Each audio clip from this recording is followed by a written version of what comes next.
What lost device does a member of the Mechanicus want to somehow restore the Forgeworld, the home she has lost? What's its origin? What was the Genesis device used for? And can it restore the home Sherax has lost? Let's begin. Spoilers for Dominion Genesis by Johnathan D. The Forgeworld of Griffin 4 is lost to the Tyranids and the might of High Fleet Leviathan. An explorator, Talin Sherax, on her ship Peregrinus, seeks the miraculous technology of the past.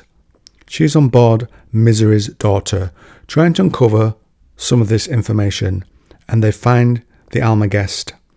Sherax has studied the work of Magus Nakane, who studied creation myths. This was part of his grander theory that the truth at the heart of these creation narratives was not fickle gods and Djinn, but technology, a lost work of humanity's mastery, perhaps the dark age of technology, the knowledge and ability to seed life across barren earth. It was a ship, the Almagest. They find its machine spirit has lost its mind. Inside, the machine spirit sees them as intruders, and there they discover descendants of the original crew, but they have changed over time and seem more like ab-humans. They worship the Omnisire in their own crude way, and then the Adeptus Mechanicus discover that fungal spores from the Orc ecosystem has sustained them and accounts for why they more resemble ab-humans. They find a tree has grown on the command deck. Yes, the command deck of this ship. Something once human is below it. It was a mutated Martian adept. It says that changes in the ship are the smallest fraction of the device's power. Sherax wants to know where this power comes from. The adept won't answer, and when Sherax says she wants to take it, a fight breaks out. One of her followers is sent to discover where the device came from.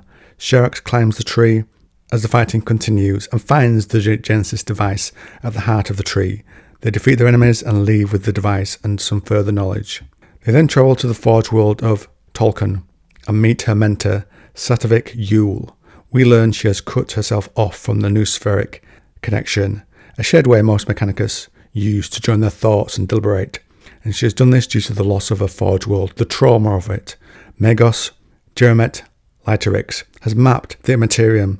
It's his works that helped her find the device, and more specifically, when Yule examines the data, he decides that Sherax can show her findings to the Synod. Literix tests the Genesis device and is not concerned with how it changes things. He finds no corrupt link to the warp. Yule speaks to his pupil, introducing her, and opens the floor for her. They judge her opinions, and they say she is heretical. The Synod deny her access to the planet. That's the source of the device, saying it's interdictus absolutus. It's quarantined. They demand the device and all info related to it are handed over to study. Her response is no, and she ends the connection to the Synod, escapes with her ship, and goes to the planet anyway. It's surrounded by the wrecks of humans of Mechanicus and Imperium vessels. Many clearly have been here before. Yule sees there are no threats detected. They get nearer and find an anomalous reading, and upon seeing the sweeping curves of the structure down the planet, Sherax is disappointed to see it wasn't made by the hands of humanity. This is an Eldari world. She fled the Synod as she feared their concerns had merit, and if that proved true, all who had come with her would be damned. Sherax and her forces make their way to the Eldari complex on this poisoned world, with its acid rain and storms. Around this central tower structure is an acropolis of wraithbone-grown pillars, each carved with Eldari runes of grief and loss of hope. And as they find the location the device was originally taken from, a fane on the far side of the chamber, an Eldari appeared, all Skitarii weapons trained on it. He says he is Indravel of Bieltan. Its Gothic was spot on, but invested with disdain. He says there is a sanctum of my people. It tells Sherax it knows what she seeks. The Xenos says the planet before your people came was a garden paradise, the home of millions. He gestures and says, now look what you have made of it. He says the shard Sherax carries is Turalia Dandramensha, in your Mongol tongue, Dominion Genesis. It is the gift of all the Maker, and Eldari God, their smith. It also might have some deeper ties. When I actually read it, Strangely, I picked up on 2 little bits of Eldari from other places. There's the Rana Dandra, which is their fabled apocalypse. There's Dandra in that title, and then Mencha, the name of their god of vengeance, Kayla Mencha Cain. Just thought I'd share that with you. Carrying on, he says the gods created my people, and on seeing their spirit and works, gave them the means to bring forth life. Many worlds owe their existence to the labour of countless Eldari generations. The device was our tool, God-given, and we used it to make a garden of the galaxy. He says the world they stand on was the last to be changed by it.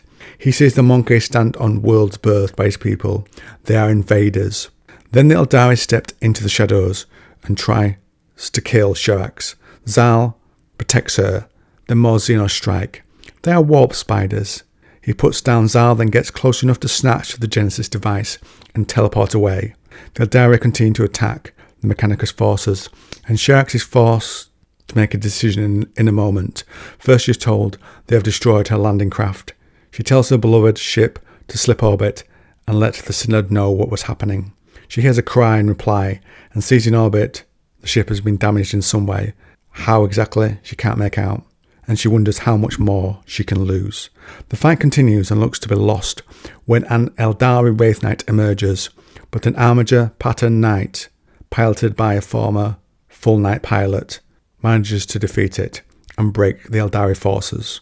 From there, scans they know of a downed ship, so head there, and after days of marching, day and night, even the Skitarii have slowed down, and so they slow the pace to stay alive until they find the ship. The ship is Obdurate. It was an Imperial Fist ship. The ship is not void-worthy, but a Thunderhawk they find is, and can get off into the air once repaired. They get through the debris field around the planet, and find the side of her ship had been opened to the void. She reaches out in the new sphere and is heartbroken to find no survivors there. But then someone reaches out to her. Satovik Yule. Sherax is told the Eldari came out of the void, much like those that attacked her. They struck the ship with a hunter's practice, hitting the ship's critical infrastructure, and the ship was only spared complete death when Yule ordered the ship's fusion reactions to be stopped. So the Eldari believed the ships and those on board were dead. Repairs to the ship were possible. They in the end managed to get it warp capable, and Sherax could take the ship back to the Synod, but she has to go on, because to her the Dominion Genesis can reunite, reawaken and animate her people. It will let them rebuild worlds and reignite their imagination. Lightrix, to help find the Xenos, hooks up 20 humans connected to some device. He explains they're all connected to the warp, and every utterance of the warp touched speaks of the currents of the unreal to which their souls are connected. Under the proper conditions, that connection can be directed. Each person there is a latent psycho or one sensitive to the warp, and one of them is also the navigator who, as well as being there, is also giving aid to the ship's direction, a magnetic tug on the compass, if you will. And this device that Lightrix has hooked these people up to reminds me of the device made by the Mistress of Magna-City from Mechanicum. It's a device that lets her essentially dive into the knowledge that exists in the warp and pull information from it. So this is quite a similar concept. If there's enough synergy between the two ideas, and I think it can point to something interesting about the warp, I might do a video on it, but that's to be decided. Anyway, onwards, friends. They emerge roughly from the warp. Much of the repairs are undone, and the rift takes a while to close its energies, hitting ships on both sides of the conflict before them. Sherax sees the Eldari engaged with another force, so the Peregrinus scans, and Sherax sees where she wants to go. It was a strange-looking planet. One part was a tumult of shifting seismic activity, like some invisible gardener turned the planet's surface, whilst the rest was a vision stolen from human myths of paradise. And above the world, controlling this change, was the Genesis vessel, which resembled a fat-bellied, many-limbed arachnid, the arms projected for thousands of miles in space. The limbs gave off a scarlet light, changing the planet below. Sherax felt right. All she had said and believed in was true. She wonders how many worlds owe their origin to this device and the myth that sprung up around it. It refrains the orthodoxy of human history. Just jumping in here, listening back, I meant to say it reframes the orthodoxy of human history. But then the Eldari attack them. But it will take them due to spatial things 4 hours to reach her ship. Sherax decides they'll teleport over and learn what they can and not allow the device to be in the hands of those who are humanity's enemies. They teleport onto grass within one of the domes of the device, and from there, they then come across soulless machines within coffins that link to the walls of the facility. They give off a jade light.